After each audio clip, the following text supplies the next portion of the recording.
Good morning, everybody. Hope you're having a great start to the day. Hope you've enjoyed some of the first panels and discussions that have been had on the main stage. We're about to kick off the innovation stage with all things great energy, startup, and the likes. I hope you had a really good time at the Desert Experience yesterday. I really enjoyed dining out there. It wasn't even too hot. That was one of my fears, wearing a suit.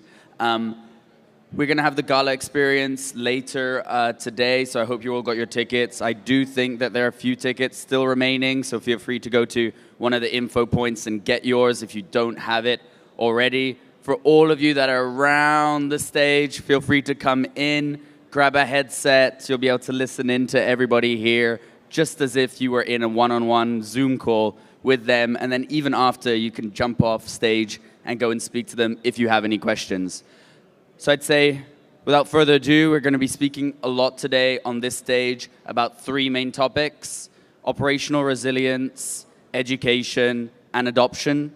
Those are really, I think, the three main topics of the whole summit. So I hope you've been learning a lot, networking, and hopefully ready to build some great applications and, yeah, grow the community together. So this next topic, and the first one today, is one that's actually quite close to my heart. It's one that got me involved in this space 7 years ago. Tokenization of assets, the ability to democratize investment solutions and opportunities for everyone. And I hope you're all going to enjoy it here. So on that note, Sandro from the Cardano Foundation, I'll let you come on stage and introduce your panel. Let's take it from there. Let's give him a round of applause. Thank you.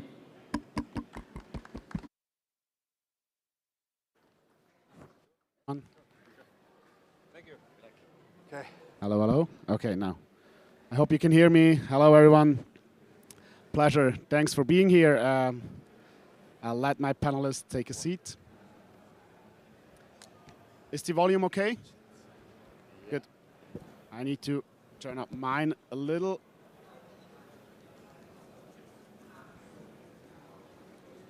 Can you hear me well? Yeah, I Good. think it's perfect. Now it's okay. Perfect. Great. So, welcome. What a wonderful day after yesterday. A vibrant day with the great closure at evening. And I'm super happy to welcome you here, to see everybody's awake and ready to actually take the panel. And I would like to introduce you to my great panelists for today's session. We have Monty from LCX. You cannot hear me? Do you need to wear your headset? All right, sorry for that. Monty from LCX. And you have Nilay from Right Circles, Marcus from Bridge Tower Capital, and Breeze from Realis. So it's a great pleasure to actually have them here on board to speak about this super exciting topic about actually real-world asset tokenization and how it actually shapes the future, the digital future.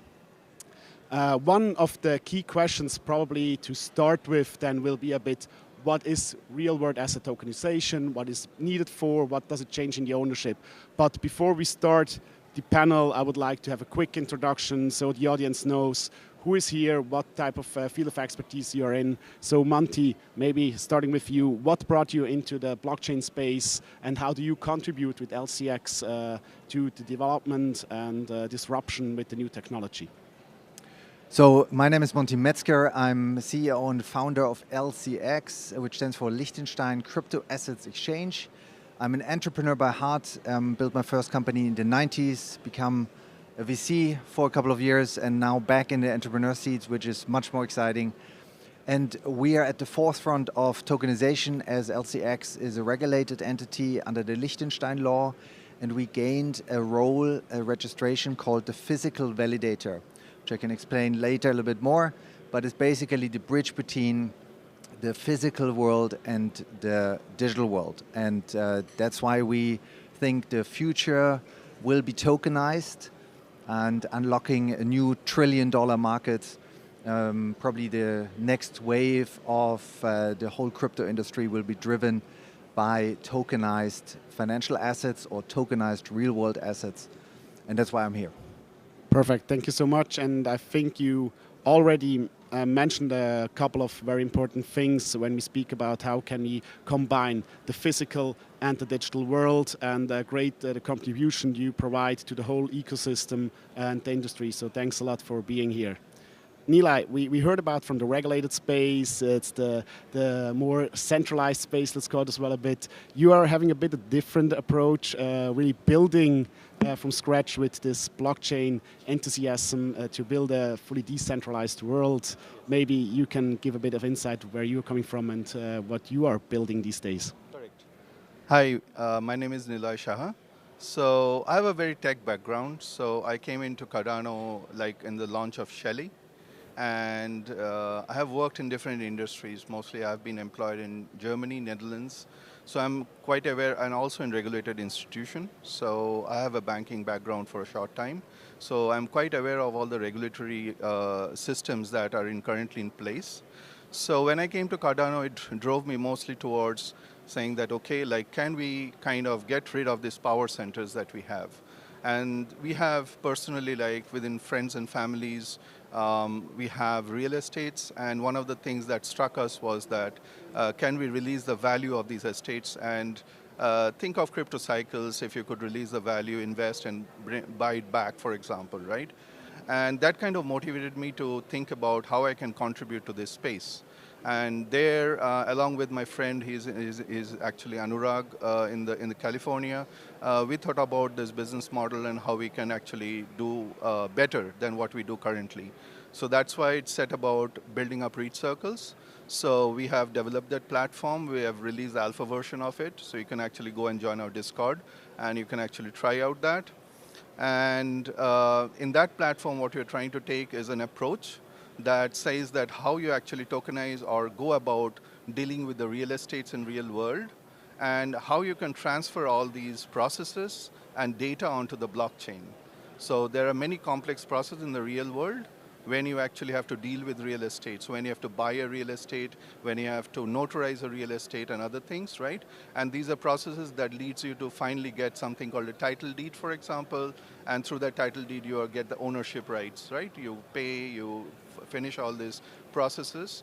And that's why I said about first in the step is that mostly what you see in real world tokenization is that people just put the real estate on the platform, and the data entirely that behind it, the off-chain data, stays offline. And that cannot be a transition to the blockchain world where all the data actually should be on the blockchain that you transfer trust. So that's what Reach Circles has been building.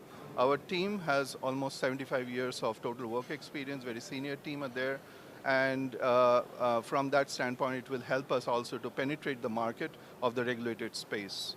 And just as a side note, our platform being built, we are also releasing our token called REIT in the coming months. And all this information you can find in the Discord. That's it from my end.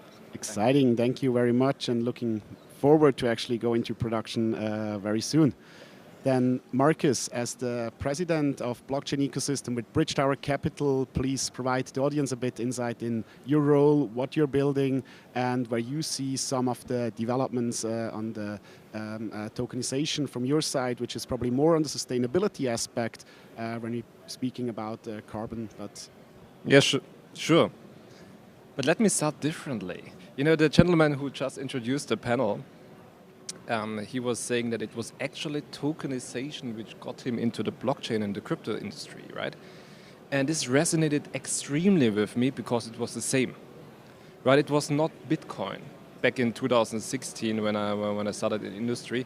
It was tokenization, right? It's tokenization of real-world assets and more or less bringing everything on-chain, make it tradable, make it way more efficient. This was a vision and a concept which completely resonated with me. That said, which year do we have? 2023, right? So I still believe in the vision, period. But I'm also realistic. It will take longer. It will take a lot longer. We see now with State Street, they have tokenized LP shares on their blockchain, right? They're trading these trillions of tokenized fund shares more or less on a daily basis. Tokenization is starting. But I think, again, you know, I started 2016, fall in love with the concept, and I still believe in the vision. but to be realistic, it will still take a while. Now switching from negative to, or from realistic to positive, and you mentioned ESG and carbon credits. What we currently see is that in particular tokenized carbon credits, this is the entry drug for a lot of institutional investors, ranging from family offices up to larger asset managers. They have a huge demand to compensate or to invest in carbon credits, and they are now, with tokenization, as we have the highest quality carbon credits on the blockchain, they're really forced to deal with it. They want to do it. They're solving the custody needs, they're solving the compliance needs, and they're doing it. So I see now it's finally starting. Bridgetar, real quick, coming to your point. So we're also doing multiple things, ranging from, we have a tokenization engine, right, for non-fungible tokens as well as fungible tokens, including security tokens. We developed something like kind of a permission market on top of a public market. So we are whitelisting multiple wallets, right? So you can trade on a public blockchain your security tokens very compliantly between KYC and KYB parties. And we're now doing that also in the art space, not only in the carbon credit space. So we're really trying to push into multiple industries, but we are extremely demand-driven. So we're really trying to listen to the clients where the demands are currently. Perfect. Thank you very much. And we hear that there is kind of pretty much a value chain, a value proposition across the panelists, because they are actually add value through the different life cycle of a tokenized asset. And happy to have Breeze here now as well, who is going into a bit the similar direction as we have heard from Nilay when we speak about real estate, but a bit from a different angle. Please. Yeah, so my name is Breeze. I'm the CEO of Realize. Like Marcus just mentioned, it's very, very interesting where we are today. Because we see a lot of institutional moving in. I'm not a tech guy. I have some issues already with my wallet to send some ADA or whatever, so it's very complicated. I come from real estate investment. But what is tokenization bringing is the ability for a lot of people, like all of us, to have access to investment. So what we've done is we built an end-to-end platform, meaning it's very easy, very seamless to invest in any kind of real-world asset, which can be real estate, because it's the easiest for everyone to understand, but any tangible asset, so it can be funds, it can be commodities, it can be diamonds, it can be many, many things. But to go along with Marcus, where it's a bit sad, and that's great, you are all here, is we see a lot of buzz and we get a lot of requests. I would like to do this, I would like to do that, how can I invest? But we need you. We need you to come to us, say, okay, how does it work? How can I try? And spread the word. So that's very, very important. We are releasing the platform starting in 2 weeks, where we will be regulated in all Europe. So anyone from Europe can invest and in any kind of asset. And what we want is, in the same as the Cardano ecosystem, same as the Web3, is to partner with as many companies as possible to help them to use our platform, or for us to use their services to develop and grow. Thank you very much. And one thing which resonates well, it's actually we said we need all of you. So this is a journey we go together. We need to have interoperability. We need to actually have partners on our side, left, right, up and down. So that's not a single fight, but we really want to use this beautiful technology to change for the better. And when we speak about the technology aspect here, what is it, in your opinion, that brings the value of the blockchain into the real world, when you actually think about what type of physical good you potentially can tokenize? And then it would also be interesting to hear a bit what is the blockchain trilemma plays the role in here to actually achieve the goals we have. Maybe Nilay, from your side, how do you see blockchain or the role of blockchain? Yeah, so I mean, it started off very simply. I can tell you only, like, from the technology perspective, being a technologist for almost last 25 years, when I first came to Cardano, like, why did I come to Cardano, first of all? Like, I knew Bitcoin, so I started the white paper, I knew Bitcoin, I knew about the concept that now you have actually removed the need of human trust from the entire society to say that the trust can be put onto the blockchain. That's so if you read through the entire Bitcoin white paper, one thing stands out is that so-called the disintermediation of trust. That when I have to send any value transfer, not only money, but anything of value, right? It can be assets, it can be anything of value. Even when I speak to you, it's a value transfer, right? Now, whenever I do value transfer in real world, you see that you have to go through an intermediary, right? So that's what Bitcoin removed. It disintermediated trust, saying that, hey, look, don't worry about the value transfer can be now done by an alternate method, right? Then when I saw Cardano and the way they were structuring themselves and they were developing the software, that struck a chord with me because they were trying to do things the right way.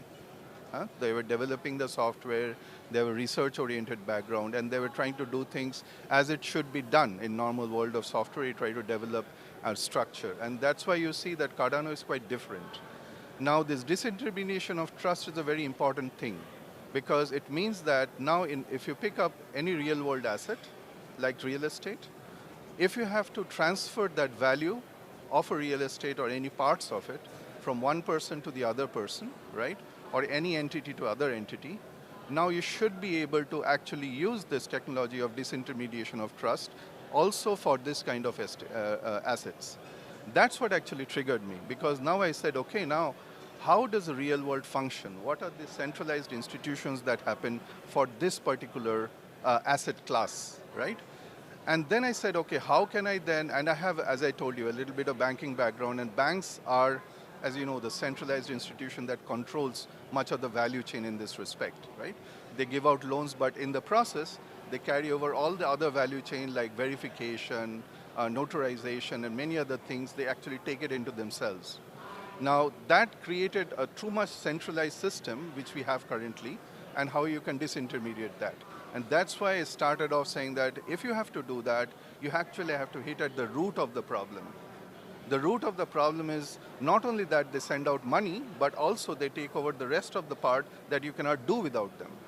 So gradually, if you have to, let's say, remove this kind of centralization, we said verification of the system. How can you bring all the data that is there in the real world, real estate market onto the blockchain, and that continues from there. So I leave it at that, and we can have a further discussions. I think Monty is more than happy to add his comments. Yeah, I mean, we love the Cardano community, and I'm a true believer that we are at the tipping point of Cardano and also about the whole crypto and blockchain industry. I wrote this book, Blockchain Banking, which released in January, and I dedicated a whole chapter on tokenization and talked about the benefits. And I think that's something important to understand because tokenization not only brings efficiency, like working on the Cardano blockchain, highly efficient and fast. Second is unlocking illiquid assets. So it could be real estate, it could be markets which are intransparent and illiquid. And third is bringing much more transparency, including price transparency. And we were looking for an example on a showcase on how to explain it to regulators, partners, banks, how tokenization could work. And we stumbled upon the diamond market, which is mainly for jewelry or B2B industry, but there's a investment class also inside, so diamonds as an investment. But it's highly intransparent. You can't trade it, really. There's no buyers, sellers, and there are no global marketplaces.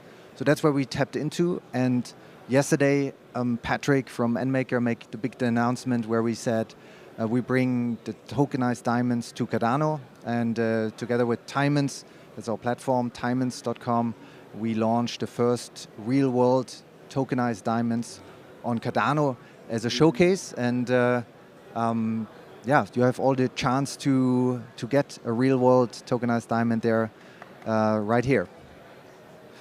This is truly amazing to see actually what is happening, and I think this makes it actually accessible for people to understand the value behind the tokenization. But when we hear now, it's about accessibility, it's about ownership, transparency, trust. There are so many important key aspects. Why don't we see more momentum? The last 7 years since Ethereum, when we had the introduction of smart contracts, we have seen a lot of hype about meme coins and stuff like this. What is it with tokenization? Why did we miss the train, or what are we lacking to actually drive the adoption here? Yeah, it's Marcus started to share that some big institutions are already doing the tokenization. So it's things that we don't see, but they are playing with billions.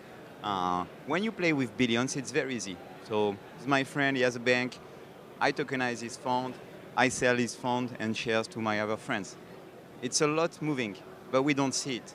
So that's why the example with diamonds, with REIT, what we are doing is to bring this to actual people, to us.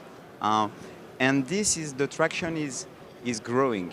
The thing is, you are mentioning about the trilemma. The big issue is we want something decentralized, because with tokenization, not only you have access to normal investment, but you can have access to DeFi, because what you own is a token, and this token can be used on decentralized exchange. That's one thing. But on the other hand, you want security, because you want to make sure that your investment is safe. So you still need a regulatory framework. So why is it slow? Because the regulator is slow. He has to adapt and change. So now in Europe, we have MiCA coming next year. So we have a framework. Now that we have a framework, we can work within this framework to bring massive adoption. But again, to bring massive adoption, we need two things. We need the education, and on the Cardano Foundation, you can soon have more education programs. So I tried some, it's very nice. And we need education in this kind of events and sharing. So you have to come and ask questions. What is in for you? Why should you do that? Most of you have probably a wallet already, so you can all own a share of something of the real world. So yeah, we started 2016, but it will come. It will come, and it's really moving. And I think Bryce is making a demand out of the Cardano community to make it very simple and easy for everybody to be part of that. And that's what we actually need and what we demand from developers and infrastructures, because what we'd like to achieve, I think everybody here, is that we don't talk about tokenization anymore. The technology will just work fluently, like the introduction of the HTTP protocol or Wi-Fi, or like like our generation not asking about how to connect to the internet. It just works, and email just works. So with any tokenized asset, it will be as simple as sending an email to be part of like an investment community, and democratizing the access to this investment class, which to make it really, really easy. Yeah, yeah. So that's our demand from you as the Cardano community, to make it easier to join the next growth wave of the industry. I'll give you a simple example from the technology perspective again, right? Think of how banking was 20 years back, right? You used to actually go physically to the bank, collect cash, put it in your wallet, you spend and kind of account it for yourself, right? And think of what you do now. Each and every person has their own banking account, even in the family, right? You can just log in, you can take your money out or in, you can invest, you can do everything, right? So if you look at real world assets like real estate in this case, as I studied this, you can see the transition happening from the paper economy to the digitization of the real estate's economy. So think of, let's say, 10 years forward. How would you have it? You would actually log into a portal. You can just buy digitized assets, including real estates, and you could just play around it as you are doing with banking right now in a digitized form, right? It's centralized, but it's still digitized. And that transition has to happen, but there are a lot of obstacles. Now, the reason why it takes long is because there's something called a technology adoption cycle. it's like 7 to 8 years, 6 to 7 to 8 years. So any technology company that starts at the very beginning, it has a very small growth. It's called an S-curve growth. So initially you don't notice it. It's very, very tiny. It's like 1 or 2% adoption, which is currently the case with real-world asset tokenizations, including real estate.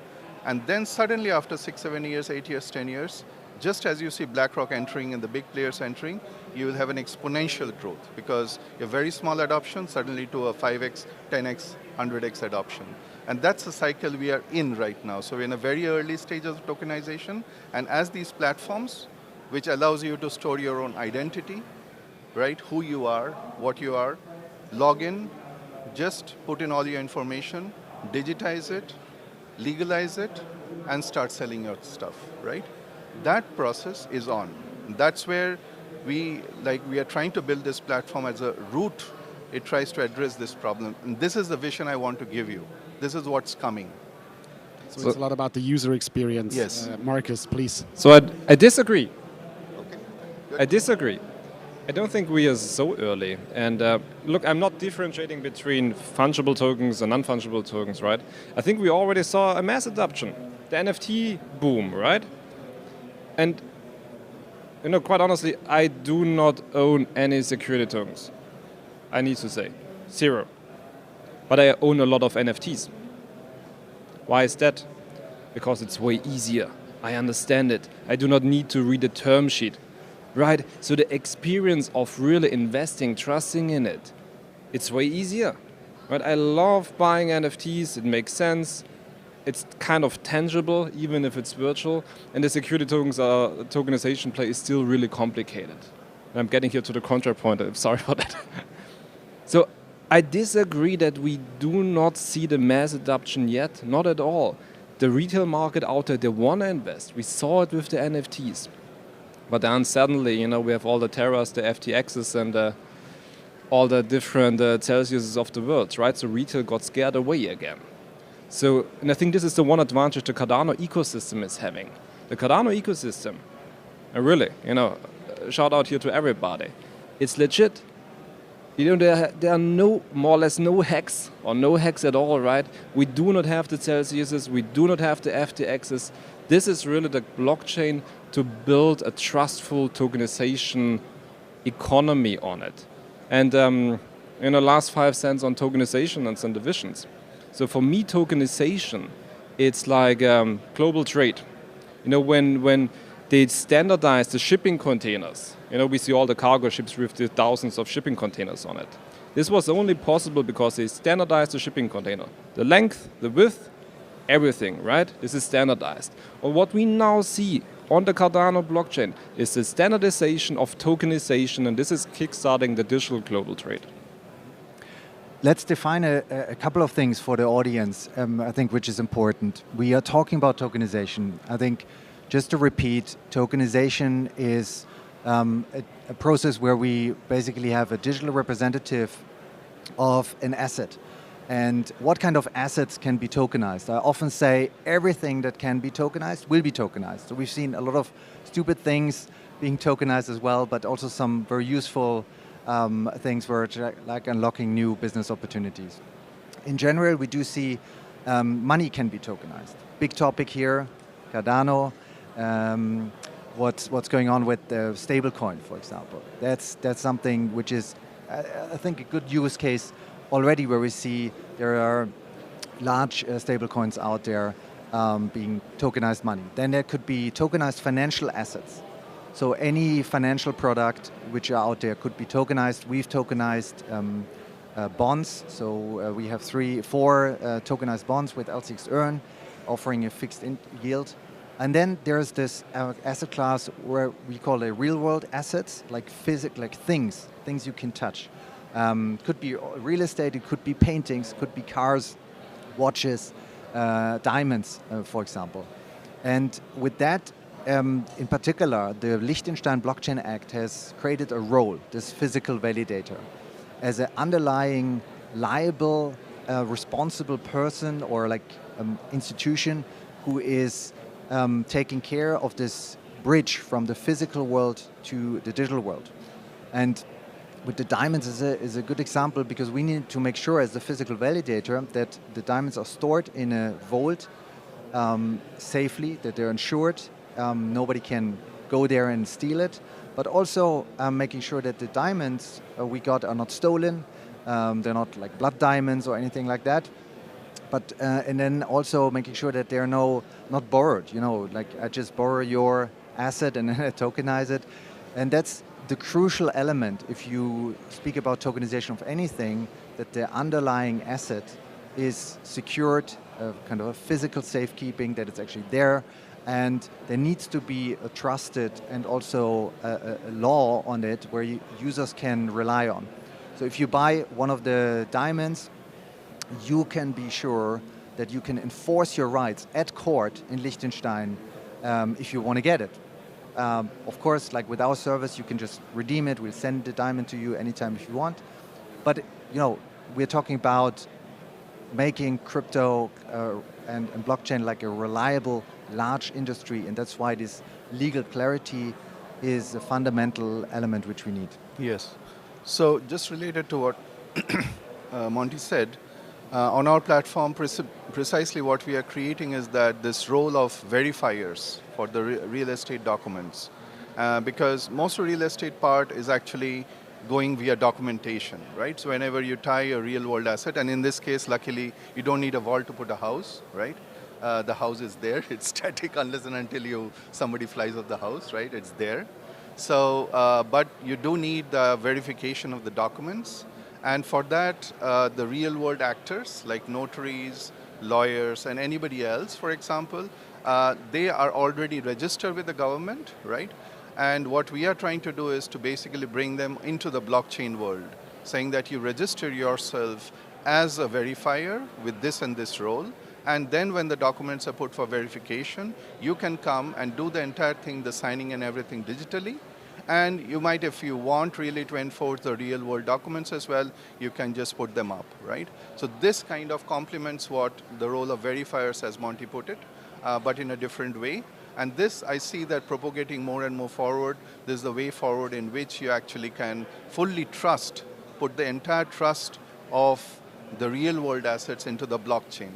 And everybody can see it, everybody can verify it. So it's so-called don't trust, but verify.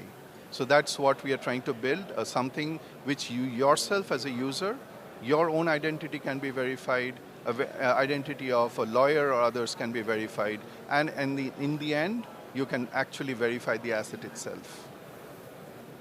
Thank you very much, and I think that was important again to hear the collaboration you have when you're also speaking about the validators, the verification piece. But then also I think, Reese, there is something when we speak about the wealth managers, when it's about how can they actually have access, and are they needed in the future as well? It's always the big question. Do we go retail? Do we go B2B? How to do? Wealth manager, they have a big role to play. Why?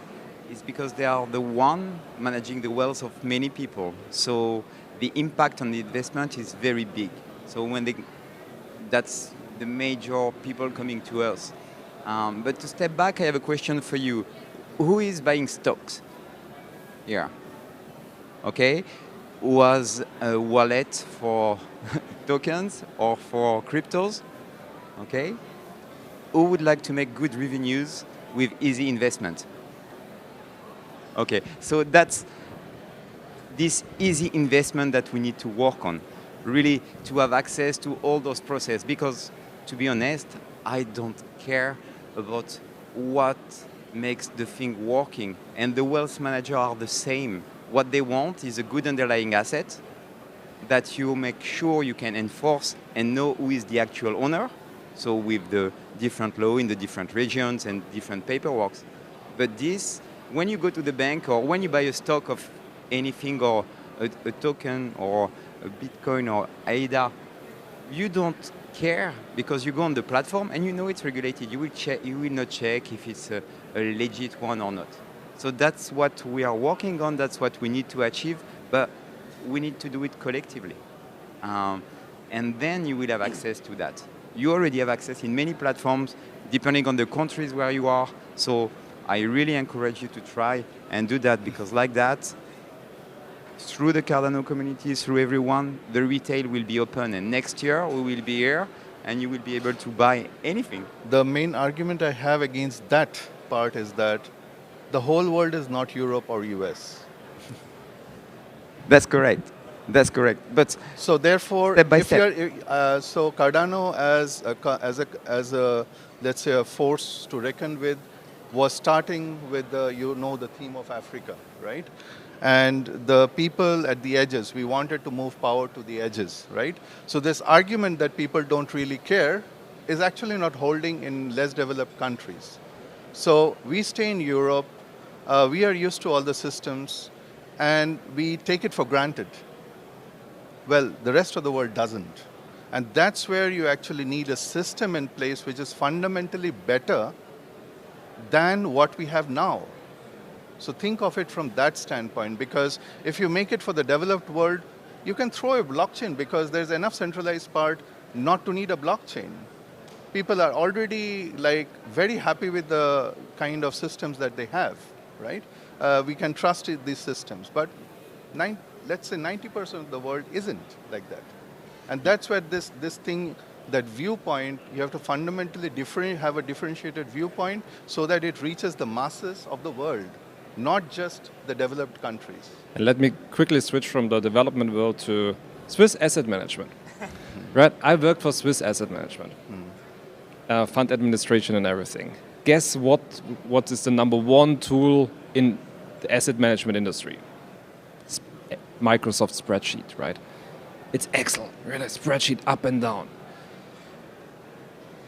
And the thing I want to say here is, tokenization and blockchain will fundamentally change the way the asset management in the industry is working. It's changing assets, operations, and the products itself. Just take a fund. Usually you have your spreadsheet asset, you go through, you calculate who is getting how much distribution, and somebody is working more or less for a week to really calculate the fund distribution. If you have a tokenized fund share, right, an LP share, the distribution is following automatically the token. Can be traded, can be everything, and the distribution is automatically following it.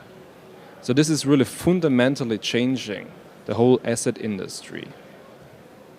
And this will happen, right? Because it's more or less optimizing the whole internal process, and it's making it more traceable, more reliable. And then if we achieve that, for sure there are a lot of applications on the retail side as well. Wonderful. Thank you so much for this. Unfortunately, time runs up, but I want to give you a last statement of actually your contribution, your learnings, where you see the story goes. We heard standards, we heard so many different things. Monty, what is most crucial for you that we can succeed in the coming years and actually achieve the goal that we can do actually as well across the border, work together and see that the adoption is coming along? So what we currently need is adoption, and at this tipping point of that tokenization is technically possible, the right use cases. And that's why it's important for all the entrepreneurs out there to look into all different kind of possibilities to unlock new asset classes, to unlock illiquid assets, and to make it very easy to participate. And maybe that's not even a security or investment which needs to be highly regulated, but something like easy, everybody can join as a movement. So we need a movement of tokenization, and I think the future is now, so let's make it happen. So from my side, I would say that I see the success only coming from the collaboration between the different parties, right? So if you run an exchange, for example, it takes a long time to create a regulated exchange, right? So we create the software, for example, from the identity verification perspective, tokenization perspective, how we can cross-collaborate, right? Then setting in certain set of standards, right? So across the asset tokenization, can we set in good standards that can be replicated? So even if there are 100 parties around the world, around the globe, developing something that we can straight away agree on what it means. That's for me the key. Perfect. Go Cardano. For me is to have a great party tonight. That's really the first thing coming in my mind. A good sleep tomorrow morning. And now please come talk to us just exchange, discuss with everyone, and then we'll see one step at a time. Perfect. Collaboration, driving it, the adoption together, educate, make it a great user experience. Underlying technology is important for us here. The end user most likely doesn't need to know how it works when you look at actually mass adoption. And I think we can create a value chain across you here when we look actually at the whole tokenization issuing process, accessibility, and the infrastructure side as we discussed today. So thank you very much for being here to actually helping us to understand what you're working on and how your contribution really helps to change the world as it is today and create a better future which is more equal and accessible for everyone. Thank you for giving us the opportunity Sandro. to speak here. Thank you.